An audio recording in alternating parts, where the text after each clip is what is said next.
Assalamu alaikum dear students. In today's lecture we will talk about Pressy writing. Pressy writing is very important for English Pressy and composition. Some people even argue that without correct Pressy writing आपका Pressy के paper fail हो जाता है. Although I believe it's a myth. ऐसा कुछ नहीं है. Pressy के पेपर में और भी बहुत सवाल हैं. In case अगर आपकी Pressy अच्छी नहीं भी होती तो दूसरे क्वेश्चन से आप कंपनसेट कर सकते हैं. So the first myth is out of the way. Let's just focus on Pressy writing. Pressy writing एक बहुत important skill है. Pressy writing में essentially आप उन चीज़ों के बारे में, उन skill के बारे में आप सीखेंगे जो कि आपके करियर में बहुत काम आने वाली हैं. For instance, if I talk about your job, for instance, you are serving somewhere and a senior asks you to summarize a report that is very chunky और उसमें बहुत ज़्यादा pages हैं. So Pressy writing is really helpful. आम लोगों से conversation में the Pressy writing, the ability to identify important information and discard the irrelevant or less important information is a very essential skill even in daily life. Pressy writing से आपका paragraph बहुत अच्छा हो जाता है, आपकी comprehension बहुत अच्छी हो जाती है.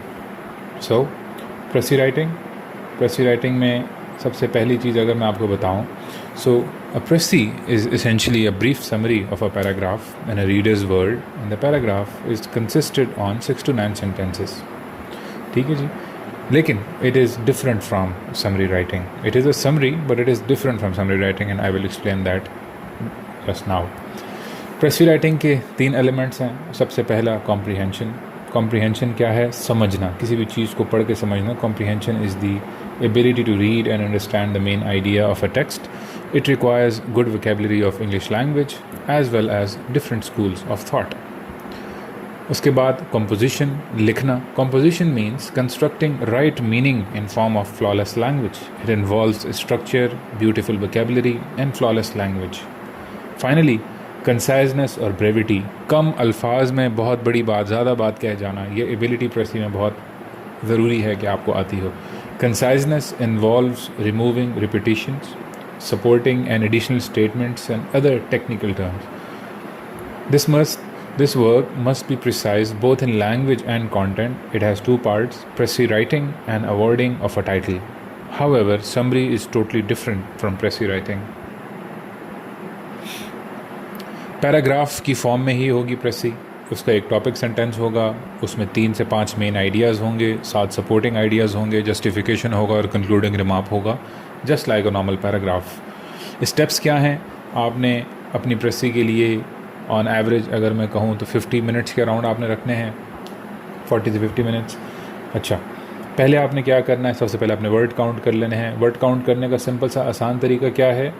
ये CSS 2021 की प्रेसी है. आप एक लाइन में वर्ड काउंट कर लेंगे, 1 2 3 4 5 6 7 8 9 10 11 12 13 14 15 16 17 18 19 20 21 वर्ड हैं एक लाइन में. लाइंस कंटिन्यू कर लें, 5 10 15 और 20, तो 21 बाय 20 आप ज़रब दे दीजिए, 210 दमा 210, 420 वर्ड्स की ये ओरिजिनल पैसेज हो गया. ठीक है, तो इस तरीके से आप अपना वर्ड काउंट कर सकते हैं. उसके बाद 2 दफ़ा आपने पैसेज को बहुत ध्यान से पढ़ना है. ठीक है, फिर इसके बाद स्टेप 2 आपका 25 मिनट चलेगा. Step 2 is the most important. उसके अंदर आपने टॉपिक सेंटेंस आइडेंटिफाई करना है. जिस तरह हर पैराग्राफ का पहला सेंटेंस टॉपिक सेंटेंस होता है, इस तरह हर प्रेसी के पैसेज का एक टॉपिक सेंटेंस होगा, उसका मेन टॉपिक होगा, वो आइडेंटिफाई करना बड़ा ज़रूरी है. 3 से 5 मेन आइडियाज़ आप प्रेसी में से निकालिए. कोई भी आइडिया के अंदर एग्जाम्पल हो, इलस्ट्रेशन हो, एक्सप्लेनेशन हो, एडजेक्टिव्स हों, उन सबको काट दीजिए. मेरे मेंटोर कहा करते थे कि प्रेसी में बी अ रूथलेस एडिटर. जैसे अखबार का एडिटर होता है ना, कांट झाड़ में, बी रूथलेस. जितने आप रूथलेस होंगे उतनी आपकी प्रेसी अच्छी होगी. प्रेसी करते हुए अक्सर आपको थोड़ा सा you feel nervous, you feel like ये भी इंपॉर्टेंट है, ये भी इंपॉर्टेंट है. No, be ruthless. आपको लग रहा है ये चीज़ इररेलेवेंट है, ये एडिशन है, ये इलस्ट्रेशन है, रिपीटिशन हो रही है, एडजेक्टिव्स हैं, जस्ट रिमूव इट. स्टेप 3, फिर आप कांट छांट करके उसको एक पेज पे लिखेंगे, फिर उसको अपने अल्फाज में लिखेंगे, फिर उसको अपने अल्फाज में लिखेंगे और फिर फाइनल ड्राफ्ट बनाएंगे, ठीक है। So you will have to do the exercise 3 times. आगे चलिए, ये पैराग्राफ है। Poverty has many and various causes in Pakistan. One of the main causes of poverty is illiteracy, which is so common in Pakistan. This means lack of basic understanding of reading and writing abilities. This is more common among females. Illiteracy rate in Pakistan is 43%. Therefore, 24% people are living below the poverty line. Furthermore, poverty also emerges due to the absence of job opportunities in both private and public sector. And in such situations, citizens are unable to get money to fulfill their basic needs. Poor economic growth is another factor that leads a society towards poverty, and this ultimately minimizes the earning potential of people. In short, it can be stated that poverty has many reasons in Pakistan. अब देखिए, मैंने आपको कहा पहले आपने क्या करना है, वर्ड काउंट करने हैं, 2 दफ़ा पैराग्राफ को गौर से पढ़ना है, then you will jump to step 2। Step 2 में क्या करना है, टॉपिक सेंटेंस आइडेंटिफाई करना है, 3 से 4 मेन आइडियाज आइडेंटिफाई करने हैं और इलस्ट्रेशन एग्जाम्पल उन सब चीज़ों को रिमूव कर देना है, ठीक है। स्टेप 2 क्या हो गया, ये हमारा टॉपिक सेंटेंस है ग्रीन वाला, Pakistan has many and various causes in Pakistan, ठीक है। जो पर्पल वाले हैं वो हमारे मेन आइडियाज़ हैं और रेड वाला हमारा कंक्लूडिंग रिमार्क है। इन सबको हमने काट दिया। इसके अलावा हमने क्या काटना है, examples, adjective, illustration. Pakistan has many causes and various irrelevant काट दिया। One of the main causes of poverty is illiteracy which is so common in Pakistan. Important idea है, रख लिया। अब उसको आगे एक्सप्लेन कर रहा है। This means lack of understanding of reading and writing abilities. This is more common among female. Illiteracy is 43%. Examples है, illustration उड़ा दिया, ठीक है। उसके बाद एक और इंपॉर्टेंट आइडिया आ गया, furthermore poverty also emerges due to absence of job opportunities. इसके अंदर फिर उसने एक्सप्लेनेशन शुरू कर दी इसी आइडिया की, in both private and public sector in such situation citizen are unable to get money to fulfil their basic needs, काट दिया। फिर इंपॉर्टेंट आइडिया आ गया, poor economic growth is another factor that leads society towards poverty and this ultimately minimizes the earning potential. Again illustration है, explanation है, काट दी। concluding remark काट दिया। स्टेप 3 पे आ जाइए। स्टेप 3 क्या था, आपने पेज पे लिख लेना है और फिर पैराफ्रेज करना है उसको, ठीक है। ये हमने ऊपर से जो हमने कटिंग करके चीज़ें बची थी वो हमने इकट्ठी कर ली। Poverty has many causes in Pakistan. One of the main causes of poverty is illiteracy which is so common in Pakistan. Furthermore poverty also emerges due to absence of job opportunities. Poor economic growth is another factor that leads society towards poverty, ठीक है जी।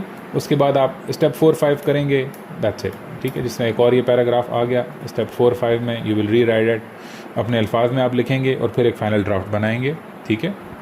मिसाल के तौर पे ये आप ऐसे देख लीजिए। दूसरा थोड़ा सा ज़्यादा technical, the psychological causes of unhappiness it is clear are many and various. The typical unhappy man is one who having been deprived in youth of some normal satisfaction has come to value this one kind of satisfaction more than any other and has therefore given to his life a one-sided direction together with a quite undue emphasis upon the achievements as opposed to the activities connected with it. A man may feel so completely thwarted and remain unhappy as he seeks no form of satisfaction due to some social reasons. They always find some temporary solution to seek happiness and believe that happiness is possible, though they may adopt mistaken means of achieving. Very few men, I believe, will deliberately choose unhappiness if they see a way of being unhappy. I do not deny that such men exist, but they are not sufficient numerous to be important. It is common in our day, and it has been in many other periods of the world history, to suppose that those among us who are wise have been through all the enthusiasms of earlier times and have become unaware that there is nothing left to live for.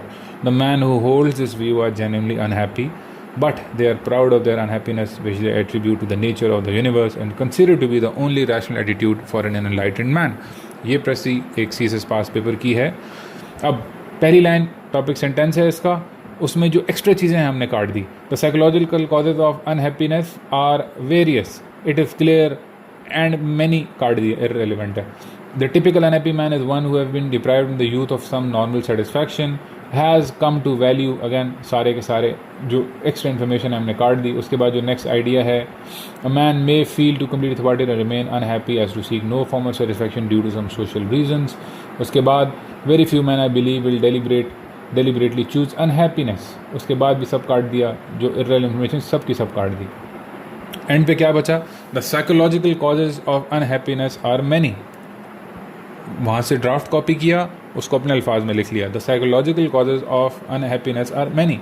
The typical unhappy man is one who, having been deprived in youth of some normal satisfaction, a man may feel so completely thwarted and remains unhappy as he seeks no form of satisfaction due to some social reasons. Very few men will deliberately choose unhappiness. Those who have seen everything in this world are genuinely unhappy. Step 4-5 अपने अल्फाज में लिख लिया हमने एक दफ़ा और फिर दूसरी दफ़ा फाइनल ड्राफ्ट बना लिया. There are many psychological reasons of unhappiness and all having something common. A common reason of unhappiness is deprivation of some childhood dream. However, it is social circumstances which also lead to unhappiness as well.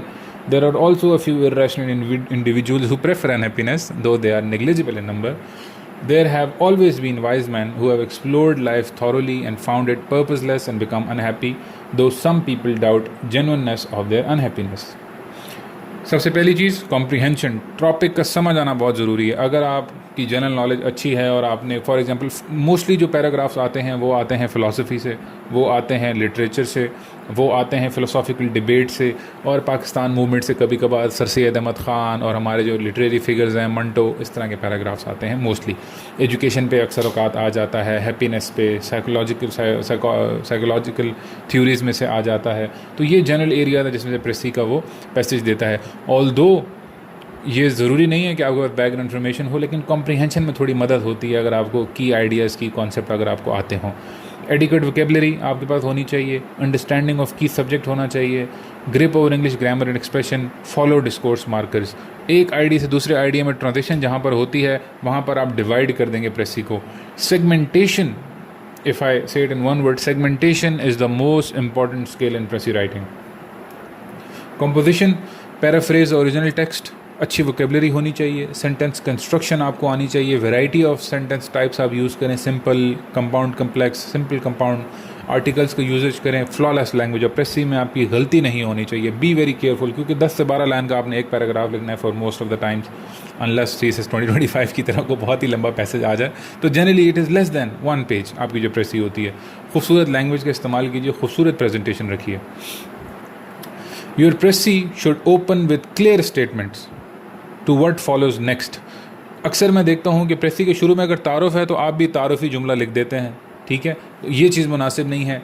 Be very careful. For instance मेरे एक student ने मुझे प्रेसी भेजी, मैं आपको अगर दिखाऊं तो उसका अब नुकसान क्या हुआ कि उन्होंने उस प्रेसी के अंदर इंट्रोडक्शन लिख दिया.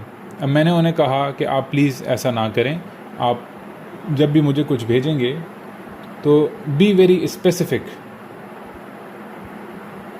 ये थी, no not this one, it was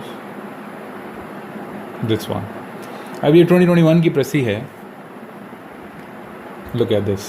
अब ये निदार हसन के बारे में है. हम ये प्रेसी सॉल्व भी करेंगे ताकि आपको आइडिया हो जाए. अब ये देखिए, Nidar Hassan, documentary film maker, was born in Mashhad in 1960. He graduated from Haifa university in anthropology. More, अब देखिए ये टॉपिक सेंटेंस नहीं है, ये इंट्रोडक्टरी रिमार्क है. मैंने आपको अभी क्या बताया, your precis should open with clear statements to what follows next. ठीक है. अब प्रेसी should not as a rule exceed 1/3 of the total length of the original. It may be much less if the original passage is a dialogue. ठीक है, 1/3 आपने rule का ख्याल नहीं करना. अगर उसमें सारी की सारी इलस्ट्रेशन एग्जाम्पल हैं, डायलॉग उड़ा दें. Be a ruthless editor, but clarity should on no account be sacrifice for brevity. ठीक है, अगर क्लैरिटी में कमी आ रही है, go beyond 1/3, it doesn't matter. Clarity compromise नहीं होनी चाहिए. A précis should always be written in one's own word. It should not be a patchwork made up of phrases and sentences taken from original. एक paragraph की form में आप उसको लिखिए. जब आप उसकी कांट छांट करके एक ड्राफ्ट बना लेंगे, उसको पैराफ्रेज करके फिर अपने अल्फाज में लिखिए. Be very flexible. 2 सेंटेंसेस को फ्यूज़ कर दीजिए अगर आपको लग रहा है रेलिवेंट आइडियाज़. अगर आपको लग रहा है कोई अगला डिफरेंट आइडिया है तो कनेक्टर लगा दीजिए. You are allowed to do that, but it should be a perfect paragraph. The student should not think that he is to reduce each sentence and paragraph to 1/3 of its original. The précis should be looked upon as a whole. As I said earlier, एक perfect paragraph की form में आपने लेकर आना है उसको. It must be in form of a continuous expression and must not consist of disjointed sentences. Never include your own views in précis. Write as an impartial reporter. ठीक है, जिस तरह पहली मैंने आपको बात कही बहुत ज़रूरी है, be a ruthless editor. दूसरा, be an impartial reporter. If a senior asks you to summarize a report, you will not include your own opinions और आपने अपनी इंटरफेरेंस उसमें नहीं डालनी. Be an impartial reporter. A précis should always be written in third person and an indirect form. As a rule, précis should be written in the original passage tense. ठीक है, अक्सर लोग कहते हैं कि पास्ट में लिखे. नहीं भाई, अगर वो फ्यूचर की या प्रेजेंट की बात कर रहा था पास्ट में कैसे लिख सकते हैं? It doesn't make any sense, right? So it should be written in the original passage tense. Every pressee should receive a thorough revision. It should be carefully compared with the original passage to see that all the important points have been included. The pressee of a conversation or a dialogue should always be expressed in form of a narrative. Economy of words should be observed at all cost. Some common ways of cutting down the number of words. अब ये techniques आप देखिए, adjective उड़ा दीजिए, adverbs उड़ा दीजिए, example उड़ा दें, introductory remark, illustration, explanation, side remark, supporting ideas, justification, concluding sentences, सब कांट चांट कर दें. Be a ruthless editor. One word substitution use होनी चाहिए. अगर कोई चीज़ के अंदर 3 एडजेक्टिव्स दे दिए हैं तो उसके लिए 1 वर्ड लगाइए. ठीक है. फॉर इंस्टेंस अगर मैं कहूँ कि क्लाइमेट चेंज की वजह से ये भी ख़राब होगा, ये भी ख़राब होगा, ये भी ख़राब होगा, तो I can just right ecosystem. Ecosystem में सब आ जाएगा. Unless a conjunction is absolutely necessary it may be replaced with a semicolon. 2 independent clauses को जोड़ने के लिए अगर कंजंक्शन बहुत ज़्यादा ज़रूरी नहीं है तो सिंपल सेमीकोलन से काम चलाइए. Any statement that has been repeated should not be included in precis. ये देखिए, poverty is a social evil in Pakistan which has many causes like illiteracy, bad governance, corruption, nepotism, lack of accountability institutions and poor performance of the executive. Furthermore, it leads to many socio-economic problems in Pakistan like poor economic growth, violence against state actors, insurgency, interference of foreign powers, trade gap and budget deficit. Summary. इसको प्रेसी कितनी simple से इसकी बनेगी. Poverty is one of the key issues of Pakistan that always appears due to illiteracy, poor administration and inefficient institutions. 1 word substitution हमने कर दी.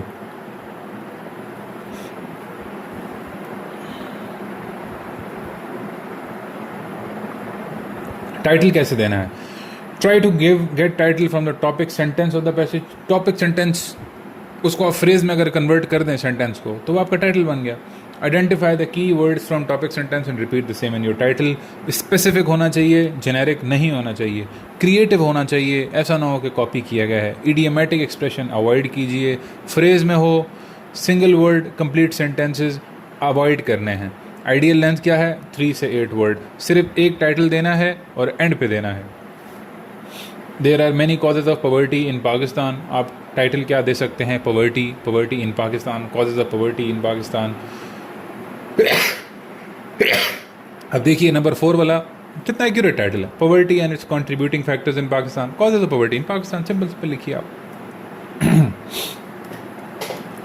अब ये कुछ टेस्ट हैं, ये आप पॉज करके अपना आप प्रैक्टिस कर लीजिएगा ताकि आपको समझ आए. एक एक करके आप या आप एक स्लाइड अपनी रोक के प्रैक्टिस करते जाइएगा. ऑलराइट. अब मैं आपको दिखाता हूँ कि सेगमेंटेशन कितनी ज़रूरी है. ठीक है, ये एक पैसेज है. ठीक है. The psychological causes of unhappiness it is clear are many and various. The typical unhappy man. अब इसको हमने क्या कर दिया, ये हमारा है जी,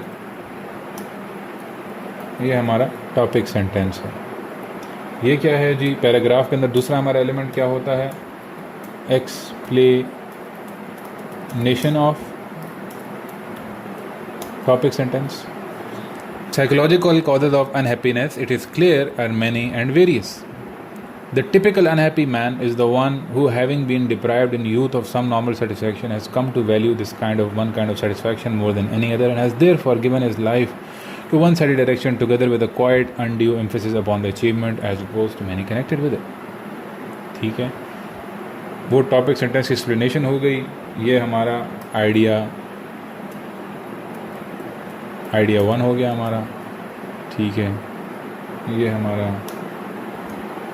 आइडिया 2 हो गया. ये हमारा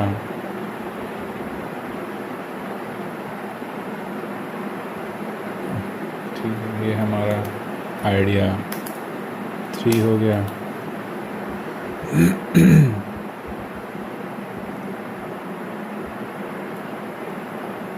ये हमारा आइडिया 4 या कंक्लूडिंग रिमार्क हो गया. ठीक है जी. अब यूँ आपने प्रेसी को सेगमेंट कर लेना है. ठीक है जी. इस तरह बीच में आपने कांट छांट कर लेनी है. मिसाल के तौर पे the typical unhappy man is the one, the psychological causes of unhappiness, it is clear. ये आप काट दीजिए, एक्स्ट्रा इन्फॉर्मेशन है, कॉमास के बीच में जो भी इन्फॉर्मेशन आएगी उसको आप काट सकते हैं.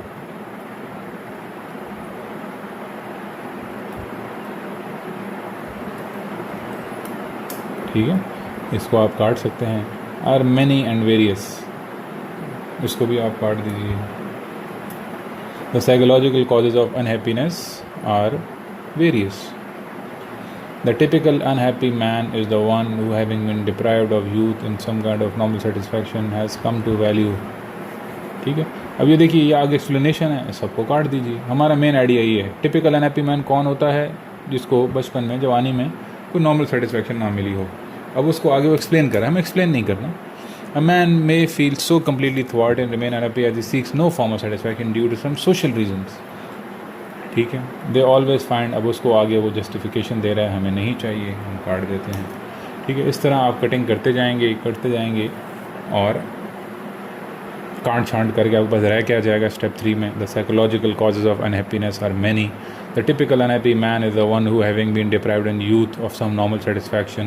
A man may feel so completely thwarted and remain unhappy as he seeks no form of satisfaction due to some social reason. Very few men will deliberately choose unhappiness.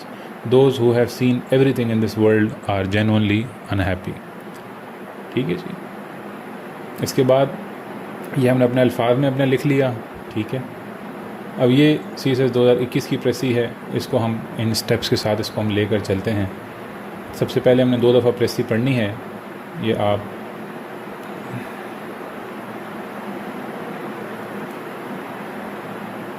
आप प्रेसी 2 दफ़ा पढ़िए. Nizar Hassan was born in 1960 and raised in the village of Mashhad near Nazareth, where he has lived with his family. He studied anthropology at Haifa University and after graduating worked in the TV. Starting in 1990 he turned to cinema. In 1994 he produced Independence, in which he pokes his Palestinian interlocutors about what they think of the bizarre Israeli notion of their independence.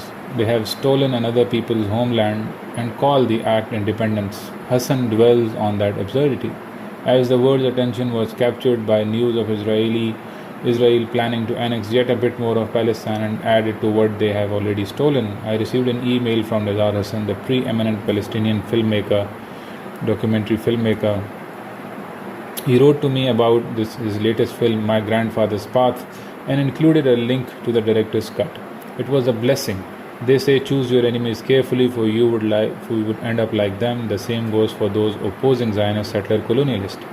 If you are too incensed and angered by their daily dose of claptrap, the vulgarity of their armed robbery of Palestine, you would soon become like them and forget yourself and what beautiful ideas, ideals and aspirations once animated your highest dreams. Never fall into that trap. For decades, aspects of Palestinian and world cinema, art, poetry, fiction and drama have done for me precisely that, saved me from that trap. They have consistently reminded me whatever politics are about, a moment of poetic salvation from it all. Nizar Hassan's new documentary is one such work, and a moment object rejection over Israel's encroachment on Palestinian rights and a world's complicity. It has put Palestine in perspective. The film is mercifully long, beautifully paced and patient, a masterfully crafted work of art, a Palestinian epic ode to his homeland. A shorter version of My Grandfather's Path has been broadcasted on Al Jazeera Arabic in 3 parts, but it must be seen in entirety at one go. It is a pilgrimage that must not be interrupted.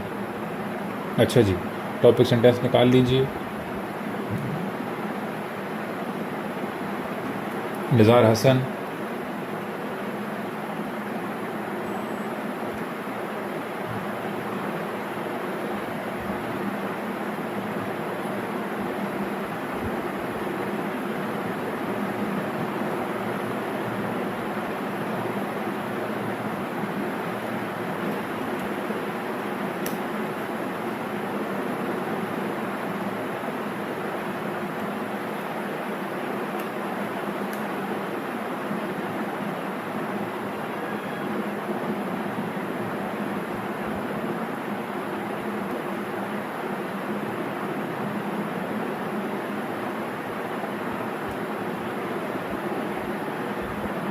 annex yet a bit more of Palestine and add it to what they have already stolen.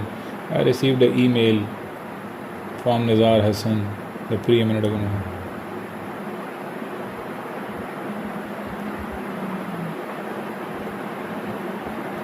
My grandfather fought and included a link to a director's cut. It was a blessing.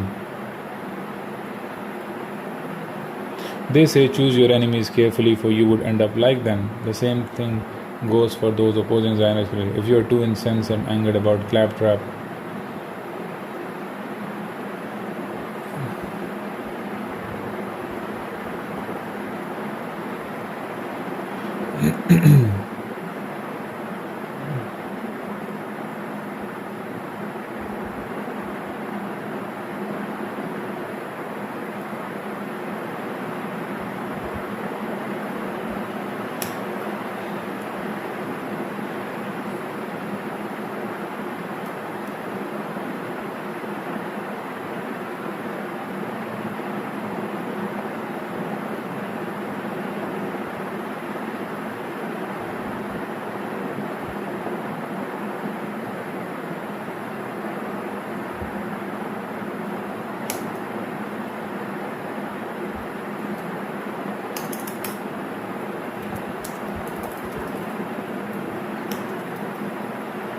Step 2.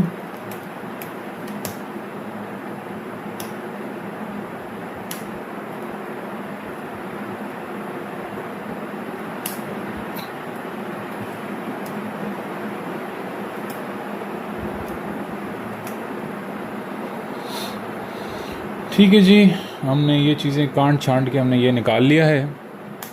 अब ये देखिए, Nizar Hasan cinema 2 फिल्में produce की, in which he pokes Palestinian interlocutors about what they think about the occupation. ठीक है जी. अब हमारा topic sentence क्या होगा? अब ये देखिए, हम लिखते जाते हैं इसको. अब दिस इज़ माई वे. आपने वो प्रॉपर स्टेप्स फॉलो करने हैं for this video purpose. I already precis मैंने पढ़ी भी है, मेरे माइंड में है, तो मैं वो जल्दी कर पा रहा हूँ, वरना obviously takes around 40-50 minutes properly करने के लिए. ठीक है जी. टॉपिक सेंटेंस क्या होगा? Nizar Hasan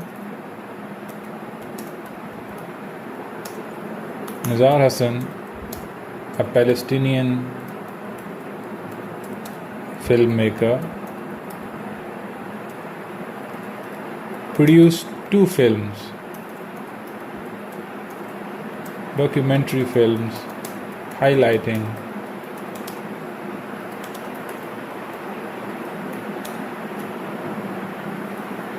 the Israeli occupation of Palestinian land.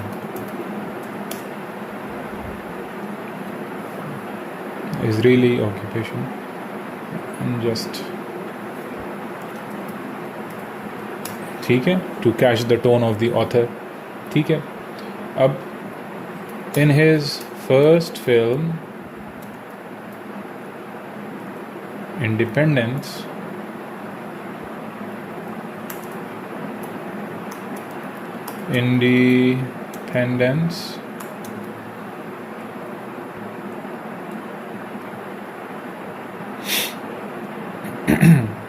in his first film Independence, he talks about the ironical notion of Israel usurping the Palestinian land and calling it independence.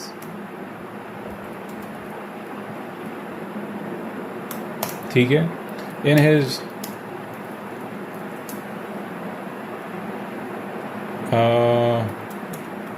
his second film, My Grandfather's Path,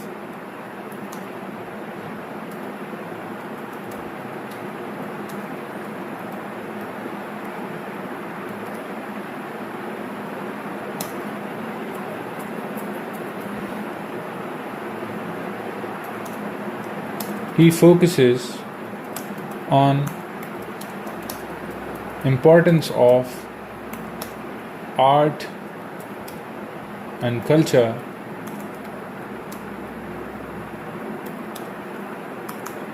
Importance of art and culture in preventing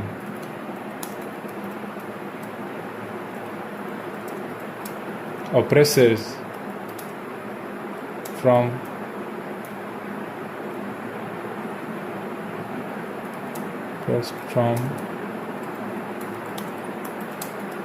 like their oppressors. ठीक है.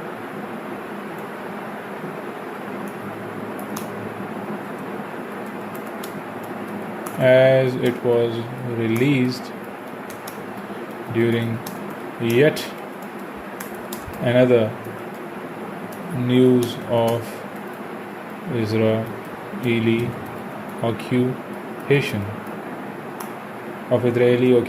of Palestinian land. ठीक है जी. As the world attention was captured by the news of Israeli planning to annex yet a bit more of Palestinian land, my grandfather Path next movie announced, they say choose your enemies carefully, for you would end up like them. The same goes for those opposing Zionist settler colonialists. If you are too incensed and angered by their daily dose of claptrap, the vulgarity of their armed robbery of Palestine, you would soon become like them and forget yourself and what beautiful ideals, and aspirations animated you. Never fall into that trap. For decades, aspects of Palestinian world cinema, art, fiction and drama have done for me precisely that. Save me from that trap. ठीक है.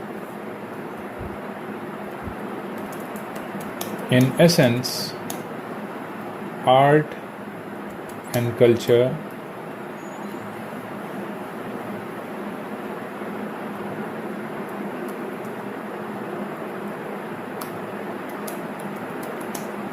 people from destructive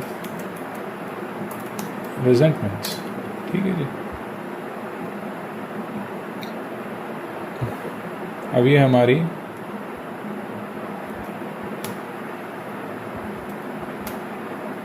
एक draft हमने बना लिया.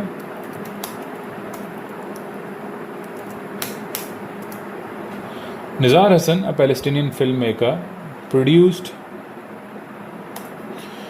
2 documentary films highlighting the unjust Israeli occupation of Palestinian land. In his first film, Independence, he talks about the ironical notion of Israelis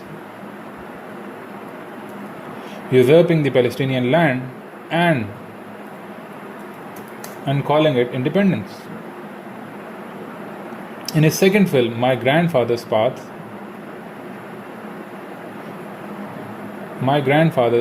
he focuses on the importance of art and culture in preventing the oppressed. Art and culture.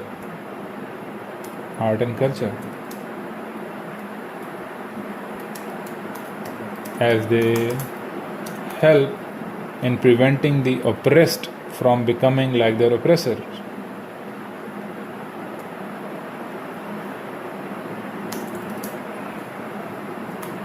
It was released during yet another news of Israeli occupation.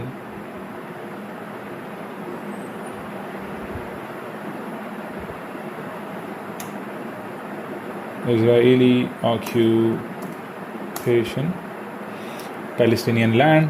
In essence, art and culture saves people from destructive occupation. ठीक है जी. ये आपका final draft हो गया. ये आपकी बन गई प्रेसी. That's it. सिंपल. ठीक है. टाइटल आपने देना है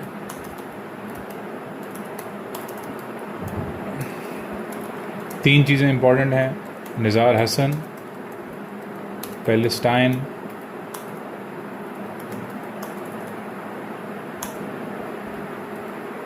डॉक्यूमेंट्री.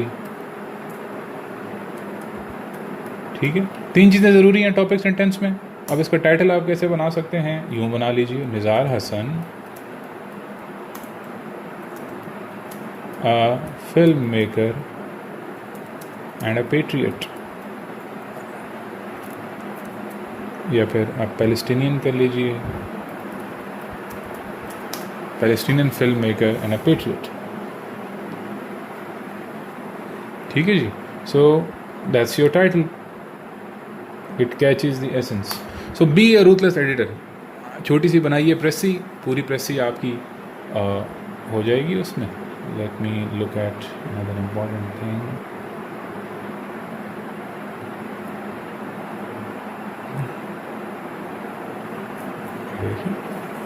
तो इट्स अराउंड 1/3.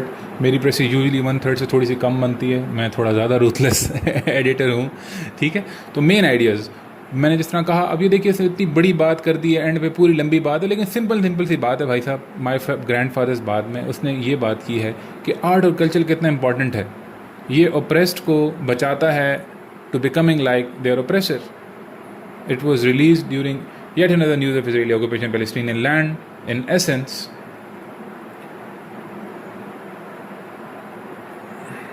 ठीक है, in essence arts and culture saves people from destructive resentments. अब इसकी आप एक और ड्राफ्ट बनाइए and finally will get something. So 30-40-50 minute आप रखेंगे. प्रैक्टिस के साथ थोड़ा सा आप टाइम कम कर सकते हैं, वरना इनिशियली आपको घंटा भी लग सकता है. So this is how it is usually done. When I was preparing for CSS, मैंने ये प्रेसी तकरीबन आई गेस 10 बार अटैम्प्ट की. Let me show you. मैंने इस डॉक्यूमेंट में वो रखी हुई भी है, ये देखिए. When I first submitted it, तो ये मेरा ख्याल है 5वीं-6वीं दफ़ा मुझे रीड राइट करने को कहा गया और उसको रीराइट करने के लिए कहा गया, ठीक है. वहाँ पे कुछ सर शकील होते थे, उनको मैंने चेक करवाई. सो ये देखिए इस तरह.